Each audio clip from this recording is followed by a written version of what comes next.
1922 में एक 23 साल का लड़का शिमला के सिसिल होटल के सामने खड़ा था। वो यहाँ एक क्लर्क की नौकरी करना चाहता था, लेकिन होटल के गार्ड ने उसके अपीयरेंस को देखते हुए उसे अंदर तक आने नहीं दिया। उस समय किसी ने सपने में भी नहीं सोचा होगा कि आगे चल के यही लड़का न केवल इस होटल का मालिक बनेगा, बल्कि पूरे इंडिया की one of the most luxurious hotel chain को बिल्ड करेगा। ये कहानी है दी ओबेरॉय होटल्स की। साल 1898 अनडिवाइडेड इंडिया के पंजाब प्रोविंस में जन्म होता है मोहन सिंह ओबेरॉय का। वो केवल 6 महीने के थे जब एक एपिडेमिक में उन्होंने अपने फादर को खो दिया, लेकिन इसके बाद भी मोहन की मदर ने इंश्योर किया कि उन्हें एजुकेशन मिले। 16 साल की उम्र में उन्होंने कॉलेज एजुकेशन के लिए लाहौर जाके डीएवी कॉलेज को ज्वाइन कर लिया और वहां उनकी लाइफ में 2 खास चीजें हुई। पहला, उन्होंने इंग्लिश में कम्युनिकेट करना सीखा और दूसरा, उन्हें एक शू फैक्ट्री में पार्ट टाइम जॉब मिल गई। देखते ही देखते उन्होंने डिजाइन और प्रोडक्शन प्रोसेस को डीपली समझ लिया। वो एक नॉर्मल वर्कर से पहले सुपरवाइजर बने और फिर फुल टाइम मैनेजरियल पोजीशन पे आ गए। गरीबी से उठकर आए मोहन को लगने लगा था कि उनकी लाइफ अब सेटल हो चुकी है कि तभी कहानी में एक ट्विस्ट आता है। 1919 में पूरे इंडिया में ब्रिटिशर्स के द्वारा लगाए गए रॉलेट एक्ट के खिलाफ प्रोटेस्ट चालू हो गए, जिस कारण कई बिजनेसेस को नेगेटिव इंपैक्ट हुआ। कुछ सालों तक स्ट्रगल करने के बाद 1922 में शू फैक्ट्री भी बंद हो गई और रातों रात मोहन अनएम्प्लॉयड हो गए। कोइंसिडेंटली इसी दौरान मोहन की इशरन देवी से शादी हो जाती है और उनकी एक न्यू बॉर्न बेटी भी रहती है। इसीलिए मोहन डेस्परेटली काम ढूंढ रहे थे और तभी उन्होंने एक ऐसे शहर जाने का फैसला किया जो उनकी पूरी जिंदगी बदल देने वाला था, और वो शहर था शिमला। गर्मियों में शिमला ही ब्रिटिश इंडिया का कैपिटल हुआ करता था, जिस कारण यहाँ हाई रैंकिंग ऑफिशियल्स और टूरिस्ट का आना जाना लगा रहता था, और इसीलिए ये काम ढूंढने के लिए एक परफेक्ट शहर था। लेकिन अनफॉर्चुनेटली मोहन शिमला में अपने पहले ही जॉब इंटरव्यू में रिजेक्ट हो गए। वो डिसअपॉइंटमेंट में चलते जा रहे थे कि तभी उन्होंने अपने आप को एक आलीशान बिल्डिंग के सामने पाया। वो शिमला के सबसे popular hotel the Cecil hotel आ पहुंचे थे। उन्होंने वहां के हाई प्रोफाइल गेस्ट्स और टॉप नॉच स्टाफ को देखा, जिसके बाद उन्होंने ठान लिया कि वो तब तक शिमला नहीं छोड़ेंगे जब तक उन्हें सिसिल में जॉब न मिल जाए। उन्होंने गहरी सांस ली और कॉन्फिडेंटली अंदर जाने लगे, लेकिन सिसिल के गार्ड ने उनकी अपीयरेंस को देखते हुए उन्हें अंदर जाने नहीं दिया। पर मोहन इतनी जल्दी हार मानने वाले नहीं थे। उन्होंने होटल के बाहर तब तक वेट किया जब तक होटल के मैनेजर बाहर नहीं आए। मैनेजर के आते ही मोहन कॉन्फिडेंटली उनके पास गए और कहा, I am looking for a job sir, do you have a vacancy at the Cecil? Mohan की इंग्लिश सुनकर मैनेजर काफी इंप्रेस हुए और अगले ही दिन उन्हें द सिसिल होटल में 50 रुपए पर मंथ की सैलरी पे क्लर्क की नौकरी मिल गई। सिसिल में मोहन की मेन रिस्पॉन्सिबिलिटी थी कोल की सप्लाई और स्टॉक मैनेज करना। जल्द ही उन्हें आइडिया आया कि कोल डस्ट बॉल्स यूज करके होटल का बहुत पैसा बच सकता है। ये बॉल्स ना केवल सस्ती हैं, बल्कि ये अपनी स्लो बर्निंग कैरेक्टरिस्टिक के कारण रात भर बॉयलर्स को चालू रख सकती है और सुबह बस थोड़ी सी नॉर्मल कोल ऐड करके पानी जल्दी गर्म हो सकता है। उन्होंने ये आइडिया इंप्लीमेंट किया और होटल का बहुत फायदा हुआ। इसके अलावा मोहन को टाइपिंग और शॉर्ट हैंड राइटिंग भी आती थी, इसीलिए जल्द ही उन्होंने मैनेजर को डॉक्यूमेंटेशन और लेटर्स लिखने में असिस्ट करना चालू कर दिया। ये सब देखकर मैनेजर ने उन्हें प्रमोट करके गेस्ट क्लर्क बना दिया और सैलरी भी बढ़ा दी। सिसिल होटल में यूजुअली केवल वीआईपी गेस्ट आते थे और मोहन इन गेस्ट्स के बिहेवियर और प्रेफरेंसेस को डीपली ऑब्जर्व करते थे। साथ ही साथ उन्होंने खुद से ही कई और रिस्पॉन्सिबिलिटीज जैसे कैशियर की रिस्पॉन्सिबिलिटी भी ले ली थी, जिस कारण उन्हें गेस्ट से पर्सनल इंटरेक्शन करने का मौका मिलता था। इन सब के कारण 1925 तक वो न केवल वीआईपी गेस्ट से डील करने में एक्सपर्ट बन चुके थे, बल्कि उनमें होटल के सभी ऑपरेशंस की गहरी समझ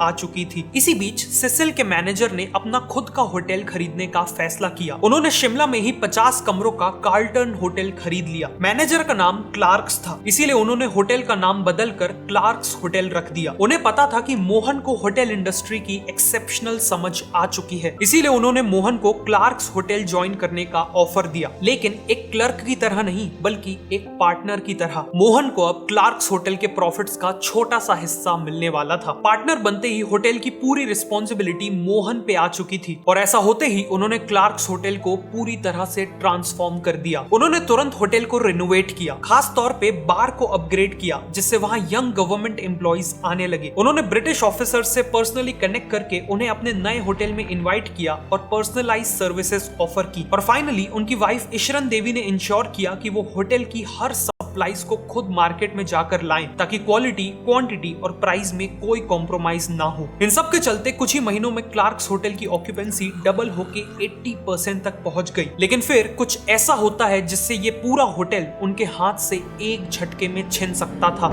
क्लार्क्स की वाइफ काफी बीमार पड़ जाती हैं और क्लार्क्स डिसाइड करते हैं कि वो होटल को 20,000 रुपए में बेच के इंग्लैंड लौट जाएंगे। मोहन काफी डिसअपॉइंटेड थे। इतनी मेहनत के बाद भी अब इस होटल का फ्यूचर अनसर्टेन था और उनके पास इसे खुद खरीदने के पैसे नहीं थे। सिचुएशन को देखते हुए ईशरन देवी ने अपनी पूरी ज्वेलरी बेच दी, लेकिन इसके बाद भी उनके पास सफिशिएंट पैसे इकट्ठा नहीं हो पाए थे। बचे हुए पैसों को अरेंज करने के लिए मोहन ने अपने गाँव के एक मनी लेंडर से हाई इंटरेस्ट पे लोन ले लिया। रिस्क बहुत बड़ा था, लेकिन उन्हें भरोसा था कि वो प्रॉफिट्स कमा के इस लोन को चुका देंगे। 34 की एज में मोहन सिंह ओबरॉय क्लार्क्स होटल के मालिक बन चुके थे, लेकिन साथ में उनके ऊपर बहुत बड़ा डेट भी था।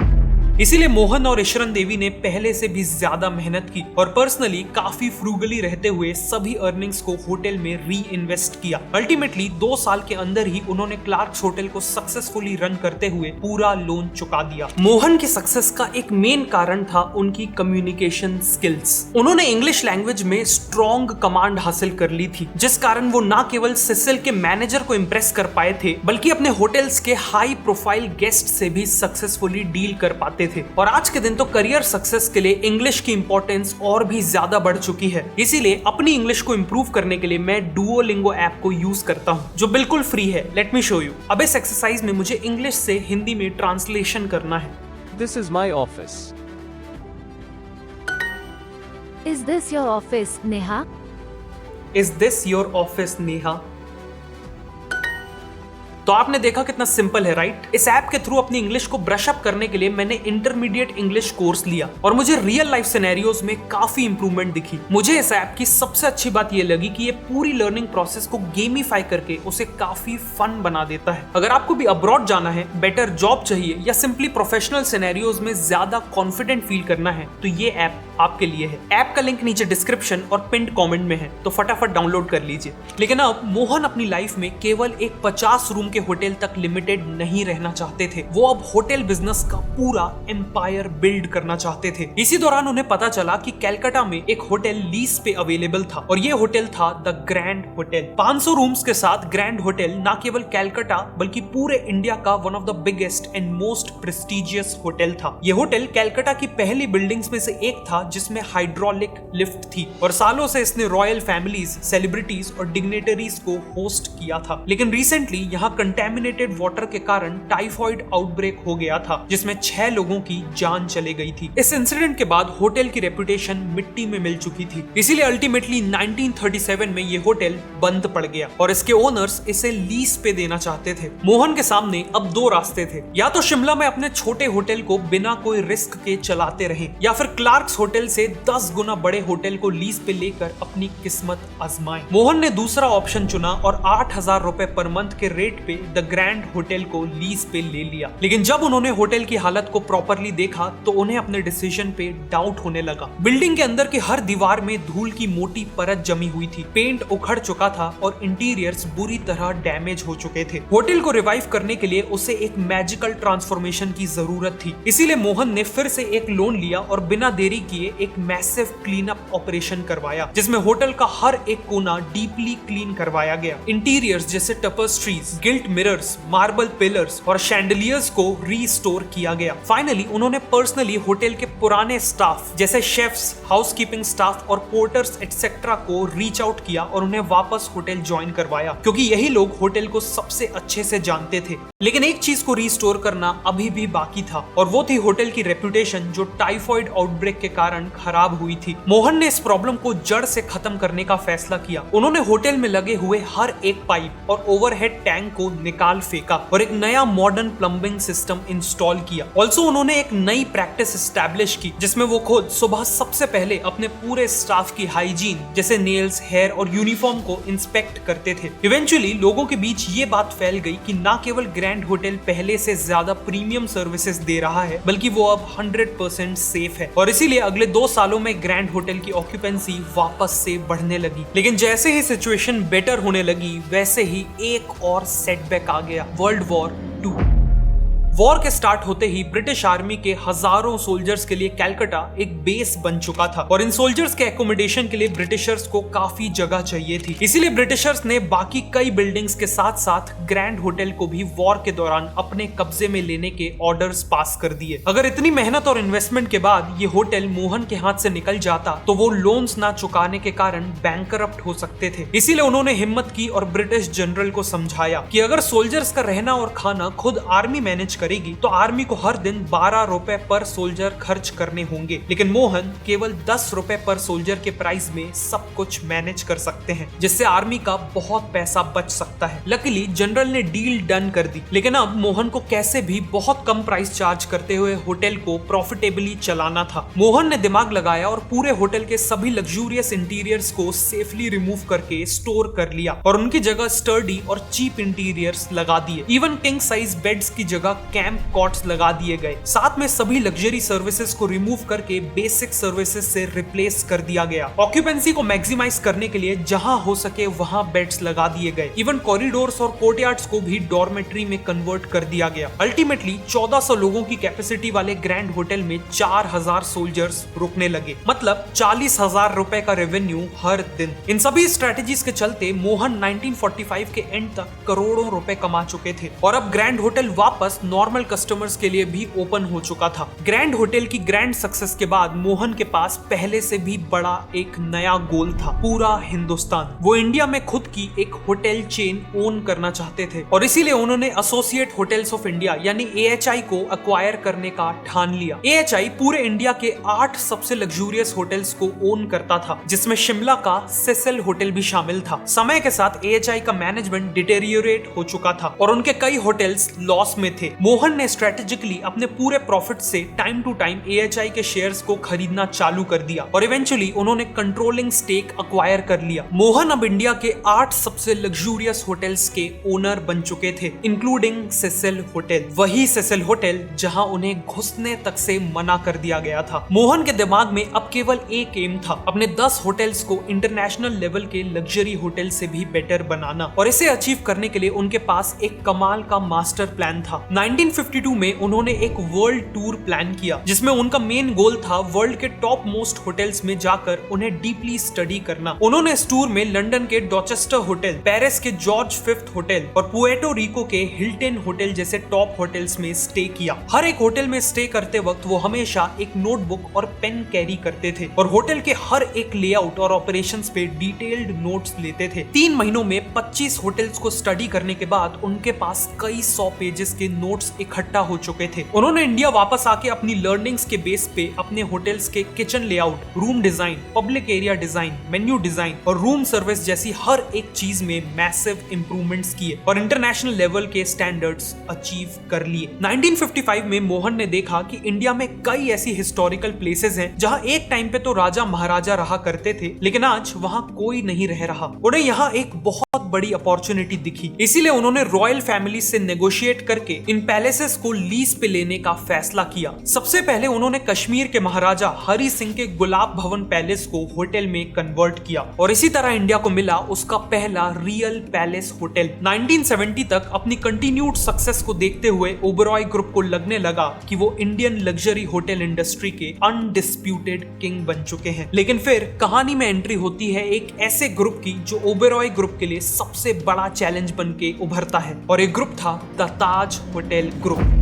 1971 तक ताज का केवल एक ही होटल था, उनका मुंबई का ताज पैलेस होटल। लेकिन फिर उन्होंने पहली बार मुंबई से बाहर अपना पहला होटल खोला। उन्होंने उदयपुर के लेक पैलेस को होटल में कन्वर्ट किया। फिर 1972 में जयपुर में रामबाग पैलेस की शुरुआत की। 1976 में फोंसेका होटल को खरीद के दिल्ली में एंट्री ली। इसी तरह 1980s तक ताज ग्रुप इंडिया की ऑलमोस्ट हर प्रोमिनेंट सिटी में अपने होटल्स खोल चुका था। ओबेरॉय को पता था कि अगर उन्हें ताज ग्रुप को सच में टक्कर देनी है तो उन्हें उस शहर में अपना होटल खोलना होगा जहां ताज का फ्लैगशिप होटल था, यानी इंडिया का फाइनेंशियल कैपिटल मुंबई। 1970s में मोहन ने डिसाइड किया कि वो मुंबई के नरीमन पॉइंट पे स्क्रैच से एक होटल बिल्ड करेंगे। इस होटल में 500 रूम्स होने वाले थे और 34 फ्लोर्स के साथ ये उस समय मुंबई की सबसे ऊंची बिल्डिंग्स में से एक होने वाला था। प्रोजेक्ट का टोटल बजट 7 करोड़ का था, लेकिन देखते ही देखते होटल का कॉस्ट करीब 20 करोड़ तक पहुंच गया। इस प्रोजेक्ट के लिए ओबरॉय ग्रुप ने लोन लिया था और एक ऐसा टाइम आया था जब हर एक दिन की ही इंटरेस्ट पेमेंट्स 1,20,000 तक पहुंच गई थी। इतने बड़े फाइनेंशियल प्रेशर के चलते पूरे ओबरॉय ग्रुप के फाइनेंसेस अफेक्ट होने लगे और ऐसा लगने लगा कि कंस्ट्रक्शन रोकना पड़ेगा। लेकिन फिर 72 की एज में मोहन ने खुद 6 महीनों तक मुंबई में कैंप किया और इंश्योर किया कि होटल टाइम पे कंप्लीट हो। 1973 में होटल ऑपरेशनल हुआ और ओबरॉय ग्रुप के लिए चीजें नॉर्मल होने लगी। लेकिन फिर ओबरॉय को एक और झटका मिलता है।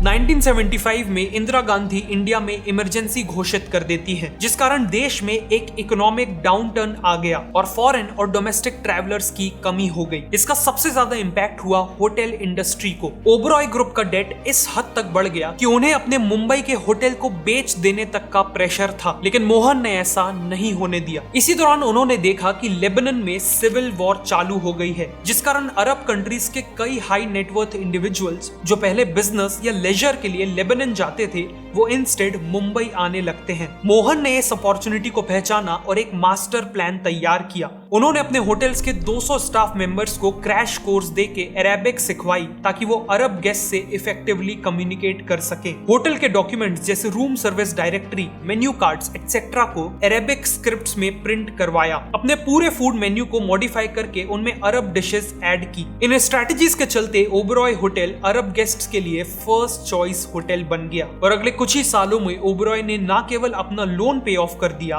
बल्कि इस होटल से ह्यूज प्रॉफिट्स भी जनरेट किए। इस सक्सेस के साथ ओबरॉय ग्रुप ने अपने आप को इंडिया की most prominent luxury hotel chain के तौर पे स्टैब्लिश कर लिया था और मोहन सिंह ओबरॉय ने अपनी लाइफ के सबसे बड़े चैलेंज को सक्सेसफुली डील कर लिया था। उनका कहना था कि हमें कभी भी ऐसी चीज एक्सेप्ट नहीं करनी चाहिए जो सेकंड बेस्ट हो, और उन्होंने इसी फिलॉसफी के साथ ओबरॉय ग्रुप को बिल्ड किया। आज अपने 32 लग्जरी होटल ना सिर्फ इंडिया में बल्कि वर्ल्ड के फाइनेस्ट होटल चेन्स में से एक है। और सबसे इंपॉर्टेंट बात यह है कि हजारों करोड़ों के इस बिजनेस एम्पायर को बिल्ड करने के पीछे एक ऐसे इंसान का हाथ है जो कभी खुद होटल का क्लर्क हुआ करता था।